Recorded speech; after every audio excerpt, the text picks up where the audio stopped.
अस्सलाम वालेकुम जी। हम कर रहे थे चैप्टर इलेक्ट्रोस्टैटिक। आज इस चैप्टर का लास्ट पोर्शन करने लगे हैं हम एनर्जी स्टोर्ड इन कैपेसिटर। तो स्टार्ट करते हैं। क्वेश्चन नंबर 1 है a 40 microfarad capacitor in a defibrillator is charge to 3000 volt.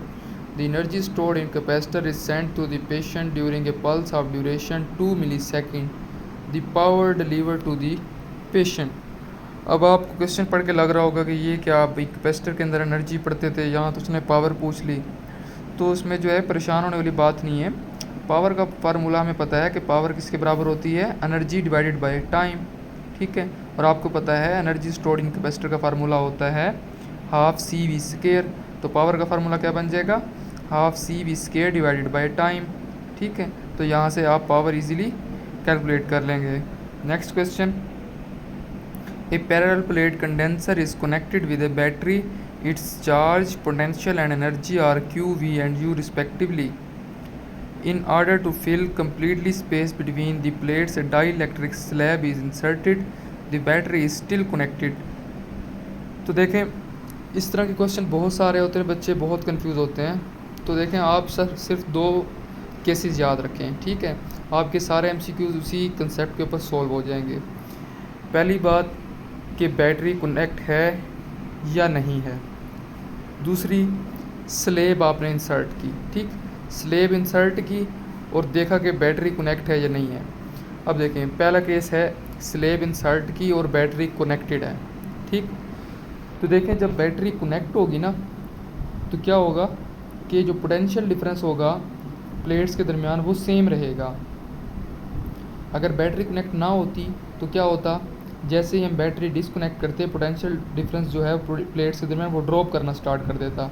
ठीक, अब चूँकि बैटरी कनेक्ट है, ठीक, तो क्या होगा, पोटेंशियल डिफरेंस ड्रॉप नहीं करेगा, वो सेम रहेगा और जो सप्लायर वोल्टेज का जो सप्लाई है मतलब बैटरी उसके बराबर रहेगा। ठीक है, मतलब पोटेंशियल डिफरेंस तो चेंज नहीं होगा। दूसरी बात देखें, कैपेसिटेंस। अब चाहे आप जो है ना बैटरी को कनेक्ट रखें या डिसकनेक्ट रखें, कैपेसिटेंस तो इंक्रीज़ होगी ही। क्यों, कैपेसिटेंस जो होती है वो आपके चार्ज या आपके वोल्टेज पे डिपेंड नहीं कर रही होती।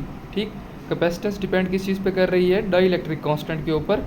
ठीक है, अब चूँकि आप और डायरेक्टली प्रोपोर्शनल होती है मीडियम के डाइलेक्ट्रिक स्लैब पे डाइलेक्ट्रिक कांस्टेंट पे। ठीक, जब आप डाइलेक्ट्रिक स्लैब इंसर्ट करेंगे तो कैपेसिटेंस इंक्रीज़ होगी, मस्ट इंक्रीज़ होगी, चाहे बैटरी कनेक्ट हो या ना हो।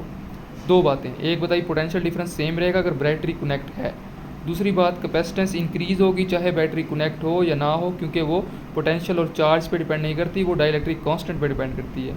ठीक, तीसरी बात, जब बैटरी कनेक्ट रहेगी तो आपका चार्ज इंक्रीज़ हो जाएगा। क्यों, चार्ज का फार्मूला होता है Q = CV। ठीक, अब इस फार्मूले के अकॉर्डिंग कैपेसिटेंस जो है इंक्रीज़ हो रही है जिसकी वजह से चार्ज इंक्रीज़ हो रहा है। V सेम है, ठीक, V कांस्टेंट है। C इंक्रीज़ हो रहा है जिसकी वजह से Q भी इंक्रीज़ हो रहा है, डायरेक्ट रिलेशन है।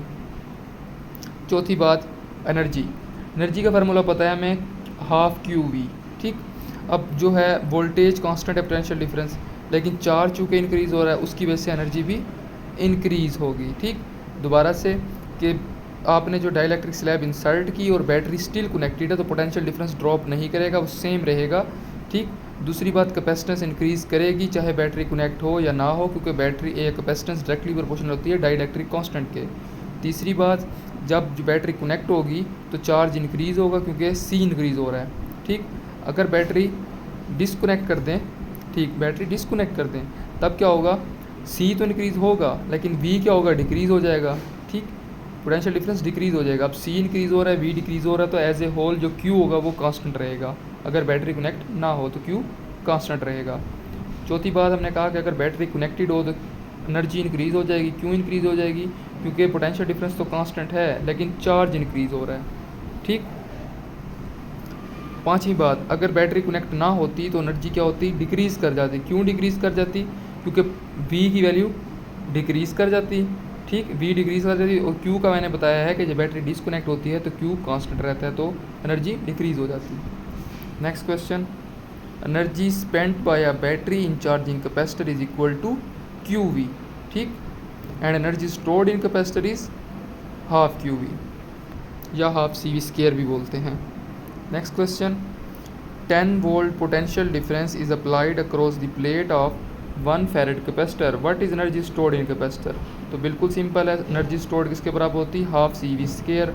सी की वैल्यू भी दी हुई है, वी की वैल्यू भी दी हुई है, तो यहाँ से आप एनर्जी स्टोर फाइंड कर लेंगे. Next question. A capacitor is charge by connecting it to a power supply, then the connection to the power supply are removed and a piece of dielectric is inserted between the plate. तो ये यही अभी जो मैंने आपको ऊपर समझाया है, वो कहता है एक कैपेसिटर को चार्ज किया, ठीक है, उसके बाद जो हमने डाइलेक्ट्रिक इंसर्ट की और पावर सप्लाई कट कर दी. तो मैंने कहा था कि जब पावर सप्लाई कट करेंगे तो पोटेंशियल डिफरेंस ड्रॉप कर जाता है, कैपेसिटेंस तो इंक्रीज़ होगी ही होगी चाहे बैटरी कनेक्टेड हो या ना हो, क्योंकि वो डाइलेक्ट्रिक कांस्टेंट के डायरेक्टली प्रोपोर्शनल है. मैंने कहा था कि अगर वो बैटरी को डिस्कनेक्ट कर दें तो चार्ज क्या होगा, सेम रहेगा. क्यों? क्योंकि V डिक्रीज़ हो रहा है और C इंक्रीज़ हो रहा होता है, उसका प्रोडक्ट जो चार्ज है Q वो सेम रहेगा. और मैंने ये भी कहा था कि जब बैटरी डिस्कनेक्ट कर देंगे तो एनर्जी डिक्रीज़ हो जाएगी. क्यों? क्योंकि V की वैल्यू डिक्रीज़ हो रही है और Q कांस्टेंट है, तो U की वैल्यू भी डिक्रीज़ हो जाएगी. Next question. Consider a capacitor with nothing between the plates. The capacitor is charged by connecting it to a battery. After the connection to the battery are removed dielectric. ये भी simple है. ऊपर वाले case की बात हो रही है कि आपने उसको चार्ज किया, उसके बाद डाइलेक्ट्रिक इंसर्ट की और उसको डिस्कनेक्ट कर दिया, तो एनर्जी क्या होगी, एनर्जी डिक्रीज़ कर जाएगी. क्यों? देखें, Q U is equal to half Q V. जब डिस्कनेक्ट करेंगे तो वी की पोटेंशियल डिफरेंस ड्रॉप कर जाएगा और चार्ज कांस्टेंट रहेगा, तो यू डिक्रीज़ कर जाएगा. इसी तरह अगर सी वी स्केयर वाले फार्मूले से देखें, V डिक्रीज़ कर रहा है और C इंक्रीज़ कर रहा है, ठीक. तो क्योंकि V का स्केयर है तो इसका मतलब ये है कि जो डोमिनेंट जो आएगा हमारे पास इफेक्ट वो डिक्रीज़ इन पोटेंशियल डिफरेंस होगा, जिसकी वजह से जो है एनर्जी डिक्रीज़ कर जाएगी. अगर फार्मूला देखें हम Q square divide by 2C, तो इसके अकॉर्डिंग देखें क्योंकि Q कांस्टेंट है, ठीक है, और C इंक्रीज़ कर रहा है, जिसकी वजह से U भी डिक्रीज़ कर जाएगा. तो अगर बैटरी कनेक्टेड रहेगी तो एनर्जी इंक्रीज़ कर जाएगी, अगर डिस्कनेक्ट कर देंगे तो एनर्जी डिक्रीज़ कर जाएगी. Next question. A battery is use to charge a parallel plate capacitor till the potential difference between the plates become equal to the electromotive force of the battery. The ratio of energy store. ये मैंने भी बताया था कि work done by battery in charging capacitor बराबर होती है QV के और एनर्जी स्टोर्ड इन कैपेसिटर बराबर होती है हाफ QV के, तो रेशियो आ जाएगी 1/2. Next question. If distance between plates of charged capacitor still connecting to a battery is doubled, then energy store. तो आपको बेसिकली तो लग रहा होगा कि एनर्जी स्टोर डिस्टेंस पर डिपेंड नहीं कर रही, तो बेसिकली वो डिपेंड कर रही होती है. कैसे देखें, एनर्जी का formula is half Q V square या हाफ सी वी स्केयर, ठीक. अब बैटरी स्टिल कनेक्टेड है तो इसका मतलब ये कि चार्ज की वैल्यू क्या करेगी, इंक्रीज़. वोल्टेज तो कांस्टेंट रहेगा, चार्ज की वैल्यू इंक्रीज़ कर जाएगी. और हमें पता है कि बैटरी कनेक्टेड हो या ना हो, कैपेसिटेंस ने तो इंक्रीज़ होना ही होना है, क्योंकि वो डायरेक्टली प्रोपोर्शनल है डाइलेक्ट्रिक कांस्टेंट, ठीक. तो capacitance increase, charge increase, voltage constant रहेगा, ठीक. तो अब देखें, E is equal to half Q V. V constant है, Q इंक्रीज़ हो रहा है, तो मतलब एनर्जी ने तो इंक्रीज़ होना ही पड़ेगा. दूसरा फार्मूले से देखें, अब कितना इंक्रीज़ होगा वो हमें नहीं पता. अब दूसरे फार्मूले से देखते हैं. E is equal to half C V square. V constant है, ठीक है, C इंक्रीज़ कर रहा है, तो इसका मतलब एनर्जी को भी इंक्रीज़ ही होना चाहिए, लेकिन हमें अब भी पता नहीं चला कितनी इंक्रीज़ होगी. तो उसके लिए उसने क्वेश्चन में बताया हुआ है कि डिस्टेंस डबल कर दिया है, ठीक. अब आपको पता है कैपेसिटेंस और डिस्प्लेसमेंट का रिलेशन इन्वर्स रिलेशन है कि अगर प्लेट्स के दरमियान डिस्प्लेसमेंट डिस्टेंस को हम इंक्रीज़ कर दें, डबल कर दें, तो कैपेसिटेंस हाफ हो जाती है, ठीक. अगर कैपेसिटेंस हाफ हो रही है तो एनर्जी भी कितनी हो जाएगी, हाफ हो जाएगी, क्योंकि एनर्जी डायरेक्टली प्रोपोर्शनल है कैपेसिटेंस के, ठीक. Next question. If voltage across capacitor is doubled then energy stored in capacitor. तो देखें फार्मूला क्या है, energy is equal to half Q V या हाफ सी वी स्क्वायर, ठीक. अगर आप वोल्टेज अक्रॉस कैपेसिटर डबल कर दें, ठीक, तो क्या होगा, चार्ज भी डबल हो जाएगा, जाहिर सी बात है. Q is equal to C we.